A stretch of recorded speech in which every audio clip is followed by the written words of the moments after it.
What if the biggest reason you're still struggling financially has nothing to do with how hard you work? What if the problem isn't your job, not your salary, not the economy, not bad luck? What if the real problem is something far more difficult to see? Something you've been carrying your entire life without even realizing it? Because right now, millions of people wake up every morning, they work hard, they stay responsible, they do everything they were told to do, and yet they remain stuck. Not because they're lazy, not because they're unintelligent, but because nobody ever gave them the map. And a brain without a map can spend an entire lifetime walking in circles. Today, you're getting the map. The map most people never find. The map that explains why hard work alone isn't enough. Why some people stay trapped for decades and why others seem to break free. And once you see it, you won't be able to unsee it. Before we move forward, we need to name every chain we've uncovered, because the brain changes faster when it sees the full pattern. Chain 1. The intelligence trap. Your analytical brain became afraid of uncertainty. You confused hesitation with wisdom. For years, you thought caution was protecting you. But sometimes caution isn't protection. Sometimes it's paralysis wearing the mask of intelligence. The opportunity wasn't waiting. The market wasn't waiting. The future wasn't waiting. While you were trying to guarantee success, time kept moving, and wealth has always rewarded movement more than certainty. Chain 2. The knowledge gap. The financial world taught you how to function, but not how money actually behaves. You were taught income, not ownership, work, not leverage, consumption, not assets. School prepared you to participate in the economy, but very few people were taught how to build within it. And when people don't understand the rules of a game, they often blame themselves for losing. Chain 3. The defender mentality. Your brain became obsessed with avoiding loss, protecting scraps, staying safe. And the brain called that intelligence. But safety became your strategy, and safety alone has never created abundance. Because while you were defending what you had, inflation was quietly reducing its value. Time was moving. Opportunity was moving, the world was moving, and standing still was never neutral. Standing still was movement in reverse. Chain 4. The legacy program. Your childhood environment installed financial beliefs before you were old enough to question them, and your surroundings reinforced those beliefs every single day. Before you ever earned money, someone told you what money meant. Someone taught you what success looked like. Someone taught you what was possible, and someone taught you what wasn't. The problem is, many of those lessons came from people who were carrying their own limitations. Their fears became your fears. Their assumptions became your assumptions. Their ceilings became your ceilings. Without permission, without awareness, without your consent. 4 chains. 4 invisible forces shaping your financial life. And here's the uncomfortable truth. Most people spend decades carrying those chains without ever realizing they're there. But recognizing the chains isn't enough, because awareness without action changes absolutely nothing. So the question becomes, how do you actually break them? You do not need to become a financial genius overnight. You do not need to memorize stock charts. You do not need to understand every investment strategy on earth. You need something much simpler, something far more powerful. A minimum viable financial mind. The basic mental framework that moves you from financial passivity to financial awareness. Because wealth doesn't begin in your wallet, it begins in your model of reality. and most people were given the wrong model. First, understand the difference between an asset and a liability. Not academically, not theoretically, practically. An asset puts money into your life. A liability continuously takes money out of it. Simple. But this single distinction changes everything, because most people spend years buying liabilities while calling them investments. And every time they do, their brain reinforces a false financial model, a model that feels productive while quietly moving them backward. The wealthy learn to ask, will this produce value tomorrow? Most people ask, can I afford it today? And those are two completely different questions. Every financial decision is teaching your brain something. Every purchase, every investment, every opportunity ignored, every opportunity pursued. The brain is constantly collecting evidence, and eventually, your evidence becomes your identity. Which is why financial literacy is not merely knowledge, it is perception, the ability to see what others overlook. Second, understand at least one way money can grow without your direct labor. Just one. You do not need 10 strategies. You do not need 20 income streams. You need one genuine understanding. One mechanism where effort eventually separates itself from time. Because most people spend their lives trapped in a single equation. Work equals money. Stop working. Stop earning. And when that's the only model your brain understands, financial freedom becomes almost impossible to imagine. But the moment your brain sees evidence that money can operate differently, a new possibility appears, and possibility changes behavior. Third, expose your brain to larger financial thinking. One mentor, one thinker, one voice whose understanding stretches your imagination. Because your brain learns possibility through exposure. The mind cannot easily pursue futures it has never seen. This is why environment matters. This is why association matters. This is why ideas matter. The people you listen to today are shaping the decisions you'll make tomorrow, whether you realize it or not. Your brain contains systems designed to learn through observation. You become familiar with what you repeatedly encounter, and familiarity becomes normal. The goal is not to copy someone else's life. The goal is to expand your imagination of what's possible in your own. Because the moment your brain accepts a new possibility, it starts searching for evidence that supports it. And that changes everything. Fourth, stop confusing movement with direction. This is where countless people get trapped. They are exhausted, busy, constantly moving, constantly working, constantly sacrificing. And yet, they remain in the same place. Because effort alone is not progress. Motion alone is not progress. The brain loves activity. Activity feels productive. Activity feels responsible. But wealth responds to positioning, not just effort. A person climbing the wrong ladder can work incredibly hard and still end up in the wrong place. And this is where most people stop. They understand, they agree, they feel inspired. Then they return to old patterns. Because understanding is easy, transformation is difficult, information is passive, action is demanding. Which brings us to the most important lesson in this entire series, the lesson that determines whether everything you've learned becomes a new future or just another interesting idea. Now here's the most important truth in this entire series. The brain does not transform through understanding alone. It transforms through action, repeated action. Because understanding can sit in a notebook. Understanding can sit inside a video.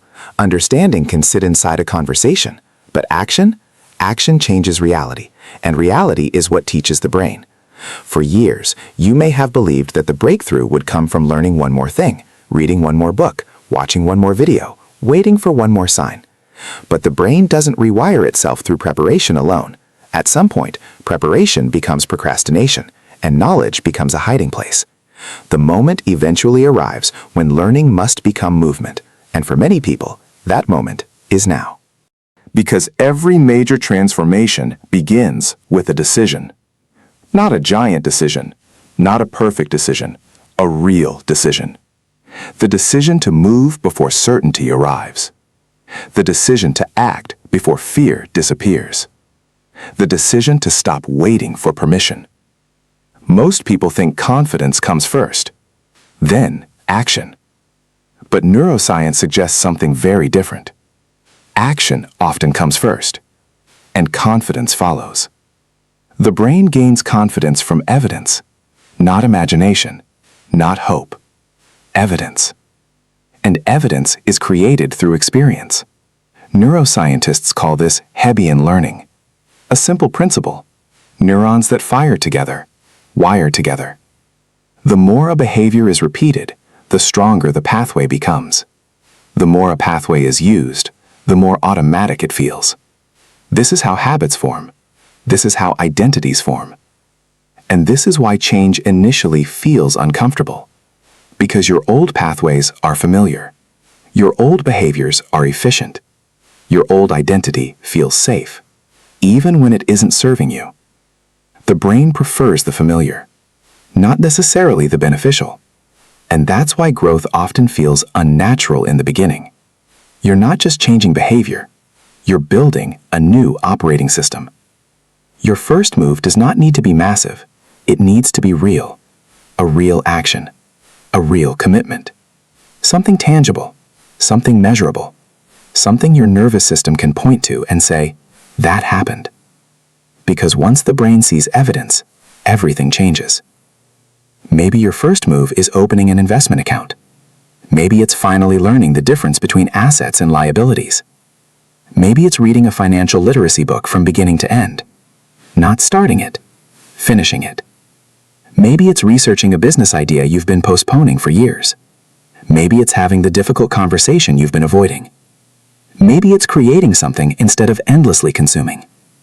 The action itself matters less than the signal it sends. And the signal is simple. I am no longer standing still. Because one action becomes two. Two actions become a pattern. A pattern becomes a habit. A habit becomes an identity. An identity becomes a life. That's how change actually happens, not through one dramatic moment, but through repeated evidence. Evidence that you're becoming someone different. Evidence that you're no longer operating from fear alone. Evidence that you're no longer waiting for perfect conditions. Evidence that you're moving. And once movement begins, possibility expands. Because the future belongs to people who participate in it, not people who endlessly prepare for it. And that leads us to one final idea, one final shift, a shift that changes not just how you invest, but why you invest. Because if the reason is wrong, the strategy won't save you. And if the reason is right, everything begins to look different. The biggest financial shift you can make is not finding the perfect stock, not finding the perfect property, not finding the perfect investment vehicle. The biggest shift is changing why you invest. Because most people invest from fear. Fear of being left behind, fear of not having enough, fear of missing out, fear of staying stuck. And when fear becomes the engine, fear eventually becomes the driver.